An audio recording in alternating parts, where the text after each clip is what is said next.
हाँ बच्चों, आज अपना टॉपिक है पॉलिटिकल में संसद, लोकसभा एवं राज्यसभा। आज अपन ये टॉपिक पढ़ेंगे कि संसद क्या है, लोकसभा क्या है और राज्यसभा क्या है। ठीक है, जब ये अपना टॉपिक शुरू करें उससे पहले देखते हैं कि हमारे सरकार के मुख्य रूप से 3 अंग हैं। सरकार के 3 अंग हैं। कितने अंग हैं? 3 अंग हैं। ये हमें देखना पड़ेगा कि आखिर 3 अंग कौन कौन से हैं। व्यवस्थापिका,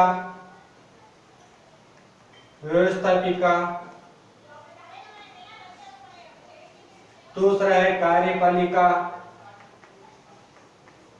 और तीसरा है न्यायपालिका।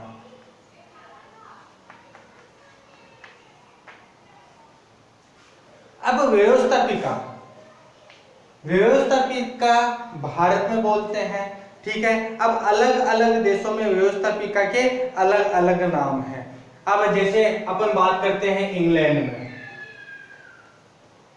में व्यवस्थापिका को क्या बोलते हैं? पार्लियामेंट। ठीक है, अमेरिका के बारे में बात करें, यूनाइटेड स्टेट ऑफ अमेरिका के बारे में बात करें तो अमेरिका में व्यवस्थापिका को क्या बोलते हैं? कांग्रेस बोलते हैं।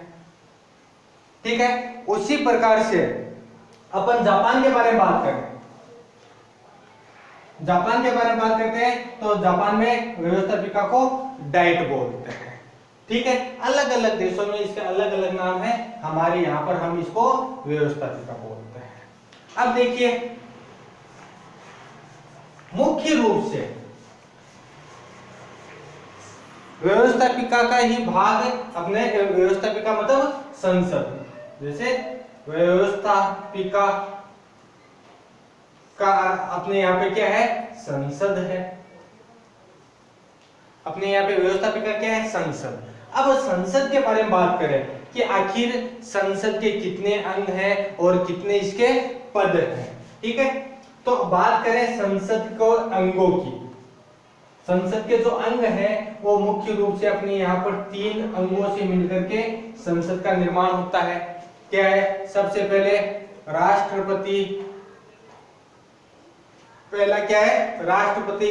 उसके बाद में लोकसभा और राज्यसभा।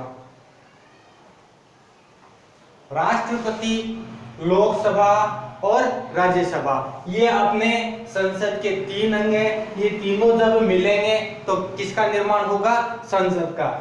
एक क्वेश्चन और वो यहाँ पर क्या एग्जाम में यहीं पे उलझाता है हमें। संसद के सदन, यदि पूछा जाए कि संसद के कितने सदन हैं तो आपको संसद के मुख्य रूप से कितने सदन हैं? 2 सदन हैं। अंग अपने कितने हो गए? 3 हो गए। संसद के 2 सदन कौन कौन से हैं? लोकसभा और राज्यसभा। इस चीज में हमें कंफ्यूज नहीं होना है कि संसद के यदि अंग पूछा जाए कि संसद के कितने अंग हैं, स्पष्ट लिखा हुआ होगा तो आपको कितने अंग करने? 3 करने। 3 अंगों से मिलकर के संसद का निर्माण होता है। एक राष्ट्रपति, दूसरा लोकसभा और तीसरा राज्यसभा। जब ये तीनों मिलते हैं तब जाकर के संसद का निर्माण होता है। यदि पूछा जाए कि संसद के सदन कितने हैं तब आपको संसद के कितने सदन बताने हैं? 2 सदन बताने हैं। संसद के 2 ही सदन हैं, लोकसभा और राज्यसभा। ठीक है, या यू लोकसभा राज्यसभा नहीं बोल करके आप निम्न सदन, उच्च सदन भी बोल सकते हो। ठीक है क्या? लोकसभा को अपन निम्न सदन बोल देंगे और राज्यसभा को अपन उच्च सदन।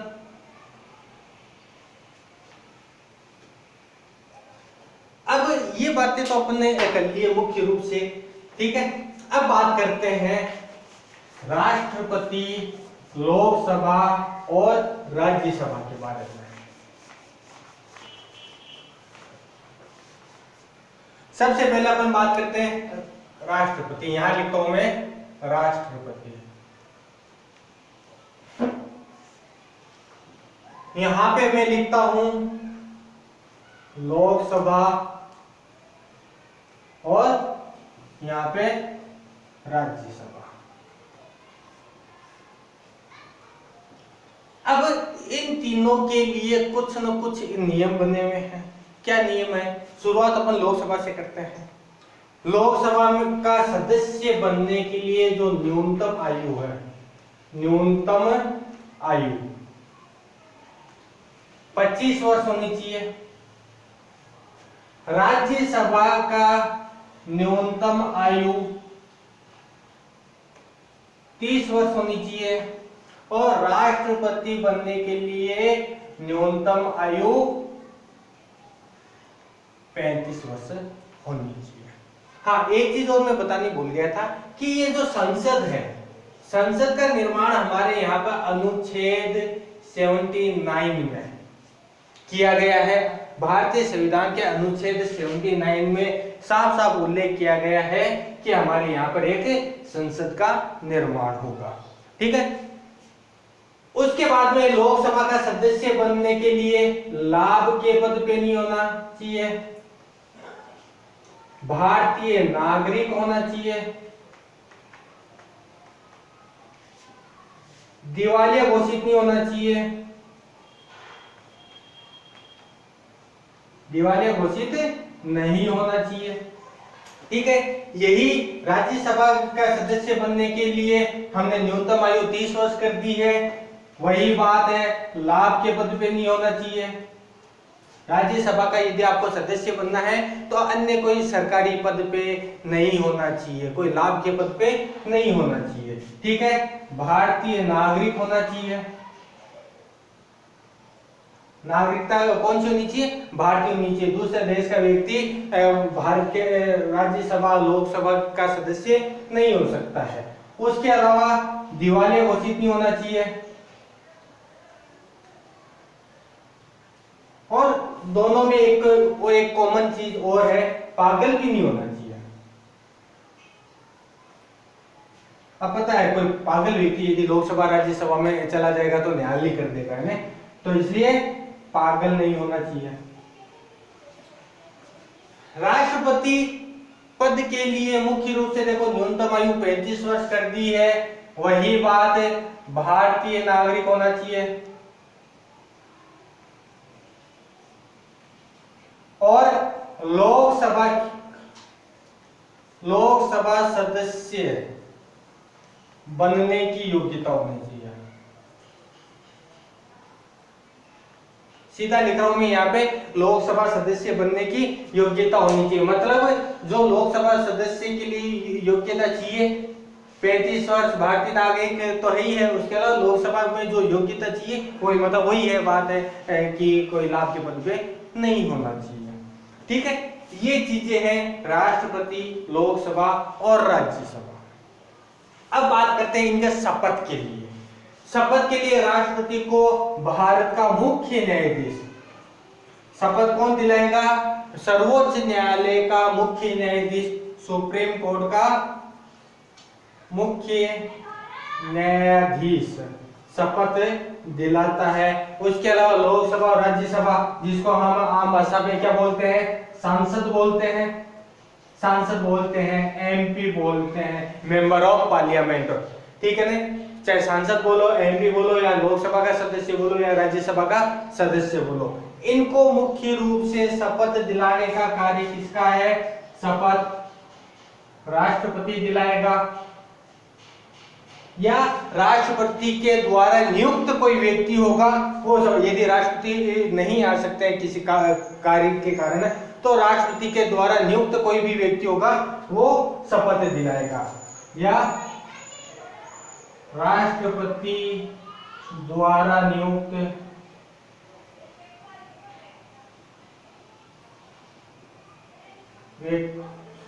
व्यक्ति द्वारा शपथ। ठीक है।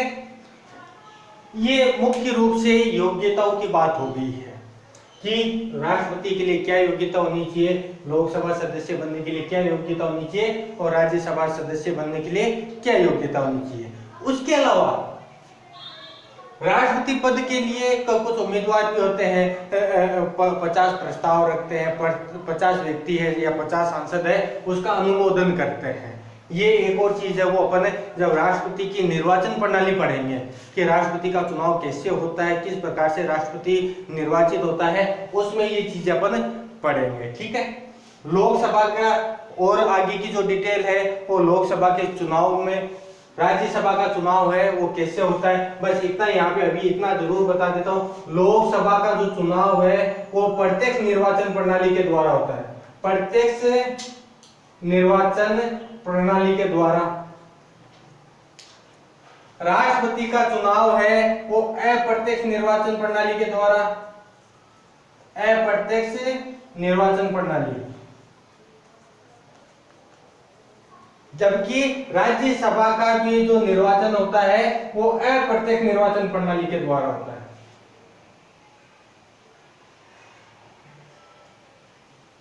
अब बात करते हैं कि ये प्रत्यक्ष निर्वाचन प्रणाली क्या है और अप्रत्यक्ष निर्वाचन प्रणाली क्या है, कि प्रत्यक्ष निर्वाचन प्रणाली हम किसको बोलते हैं और अप्रत्यक्ष निर्वाचन प्रणाली हम किसको बोलते हैं।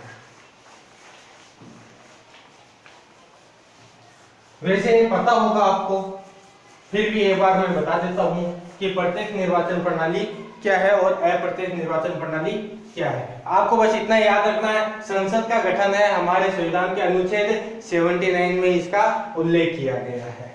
हाँ, अब बात करते हैं प्रत्यक्ष निर्वाचन प्रणाली। प्रत्यक्ष निर्वाचन प्रणाली, प्रत्यक्ष निर्वाचन प्रणाली क्या है? जहां पर लोग या आम जनता, आम व्यक्ति सीधे चुनाव करते हैं और अपना प्रतिनिधित्व चुनते हैं, सीधे वोटिंग करते हैं, वोटिंग प्रक्रिया में भाग लेते हैं और अपना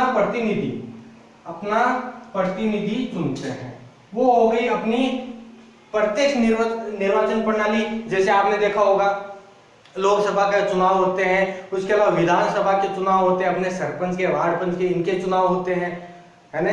और नगर पालिका, नगर परिषद, नगर निगम में भी अपने चुनाव होते हैं। इसमें हमारे द्वारा वोट किया जाता है और जो प्रतिनिधि चुने जाते हैं, वो प्रणाली पूरी की पूरी कौन सी है? प्रत्यक्ष निर्वाचन प्रणाली।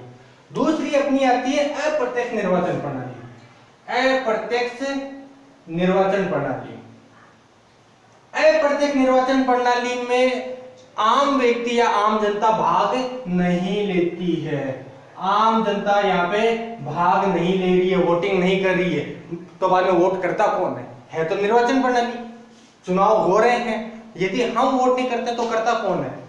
यहाँ पर अप्रत्यक्ष निर्वाचन प्रणाली में आम जनता के द्वारा जो चुने गए प्रतिनिधि हैं, जैसे हमने लोकसभा के निर्वाचन प्रणाली में हमने हमारे सांसदों को चुना, अपन बात करते हैं विधायकों के बारे में बात करते हैं। उदयपुर का, जैसे उदयपुर शहर का विधायक है वर्तमान में गुलाबचंद कटारिया, और उदयपुर ग्रामीण क्षेत्र का विधायक है फूल सिंह मीणा। ठीक है, अब इनको चुनने का कार्य किसका था?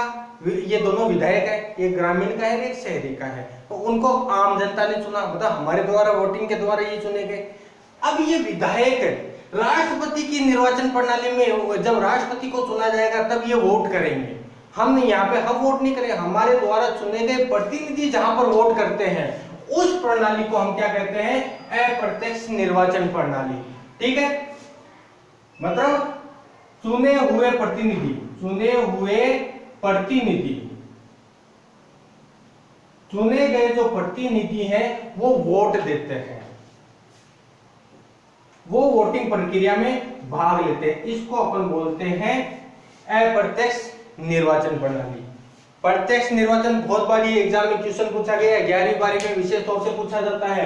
अप्रत्यक्ष निर्वाचन प्रणाली क्या है, प्रत्यक्ष निर्वाचन प्रणाली क्या है, क्या इन दोनों का नाम देकर के इनमें अंतर स्पष्ट कीजिए। सीधा सा क्वेश्चन दे देता है, 3 नंबर का क्वेश्चन आता है इसमें। ठीक है, तो इस बात को विशेष ध्यान रखना। प्रत्यक्ष निर्वाचन प्रणाली में जहां पे आम व्यक्ति है, आम जनता है, वो वोट करती है और अपने प्रतिनिधियों को चुनती है, वोटिंग प्रक्रिया में भाग लेती है, वो प्रत्यक्ष निर्वाचन प्रणाली है। और जहां पर आम जनता उस वोटिंग प्रक्रिया में भाग नहीं लेकर के आम जनता के जो प्रतिनिधि हैं वो वोटिंग प्रक्रिया में भाग लेते हैं, उसको हम क्या बोलेंगे? अप्रत्यक्ष निर्वाचन प्रणाली। अप्रत्यक्ष निर्वाचन प्रणाली मुख्य रूप से राष्ट्रपति और राज्यसभा इन दो क्षेत्रों में होती है, जबकि प्रत्यक्ष निर्वाचन प्रणाली हम लोकसभा, विधानसभा और यहां पे अपन पंचायती राज भी लिख सकते हैं। पंचायती राज में जब अपन ये पंचायती राज पढ़ेंगे, पंचायती राज मुख्य रूप से 73वां व 74वां संविधान संशोधन के द्वारा, 73वां व 74वां संविधान संशोधन